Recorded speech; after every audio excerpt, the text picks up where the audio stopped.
Getting a lot of denials in regards to the book from people who were quoted in the book, but interestingly enough, we're not getting specific examples of where these people say Bob Woodward is patently wrong. Is that just because it's too much of a heavy lift? There are too many quotes to deny, or is there something more there? I think it's likely something more there. We're talking about a book that was heavily researched by one of the best journalists probably of our generation. And Bob Woodward is someone who doesn't just conduct interviews. He has documents and other things to back it up. This book had been in the works for quite a while. It was very well known in Washington. So I think this is just sort of the spin that comes after the release. And you're right. All of these statements from folks like Chris Christie, from Rob Porter, from others, don't really cite specific things that they say are wrong or incorrect. They sort of hedge a little bit and say that it's a mischaracterization or that it's painting it in a false light. I think it's largely because it corroborates a lot of other reporting that we've seen, and it's really difficult at this point to deny it outright. And let's be clear, this is not a new thing. It's not like suddenly we're finding officials deny things that were attributed to them for the first time ever. I mean, this is a tactic that officials who have gone off the record have used, but then said things differently on the record for decades. Ron Ziegler was famous for outwardly lying to the press. Woodward knows that very intimately from his time covering the Nixon White House. In fact, he called these politically calculated survival denials this morning on Morning Joe. Listen. What these are, and this goes way back to the Nixon era, I call them politically calculated survival denials. They are not real. They are a form of the non-denial denial. Or, people say this didn't happen, this is untrue, that's fine. And then when the truth comes out, often years later, in investigations or in memoirs, you see that's precisely what happened. Chris? Yeah, this is what Woodward's old boss, Ben Bradley, used to call non-denial denials. There's a reason why none of the quotations in Woodward's book, to my knowledge, have been specifically refuted, and that is that Bob Woodward has tapes. He tapes his interviews. I've checked out a couple of his quotations with sources of my own, and they were confirmed, and maybe you have too.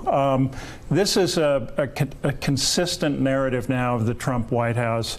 It's consistent with Fire and Fury. It's consistent with the New York Times op-ed piece. If it's true, in fairness to the Trump White House, this is not the first president who has made half-baked, rash decisions and had them walked back or impeded. Every chapter of my book, The Gatekeepers, has examples of how White House chiefs and senior White House aides have had stolen papers off desks, though, well, and ignored orders. Yeah, no, absolutely. Richard Nixon ordered H.R. Haldeman to firebomb the Brookings Institution. He said, go in and just blow the safe. Haldeman was smart enough to not do walk that back. And, Don Rumsfeld used, when he didn't like decisions by Jerry Ford, he would, quote unquote, staff them out, which meant sending them to everybody in the bureaucracy. They would always come back dead on arrival. Let me just be clear about one thing. I've had sources tell me one thing on background and then go out and say very publicly that they never said that. Which is just not true. Let's talk about there are a lot of distractions. You can call them distractions, but a lot of big news about the way this White House is operating from a just purely functional standpoint within the West Wing. But at the same time, Kimberly, they are getting a lot of their agenda done behind the scenes. Jeff Sessions is planning another immigration crackdown. He's weighing an investigation into social media companies. The CBO announced the government spent $896 billion more over the past 11 months than it took in. Betsy DeVos is floating changes to Title IX rules. I mean, they are doing things despite all of this internal drama. This is absolutely true, particularly in the agencies, and I'm glad you pointed out the Department of Education and other places that really are carrying out the very policies that either President Trump himself campaigned on, or that a lot of the conservatives who supported him are want to see carried out. I think that there's no better example than in the Department of Justice, where Attorney General Jeff Sessions has implemented a very strong pro-law and order immigration crackdown series of policies that are being carried out on a regular basis, and that's sort of being eclipsed by the fact that we have this ongoing, public war between the president and the attorney general.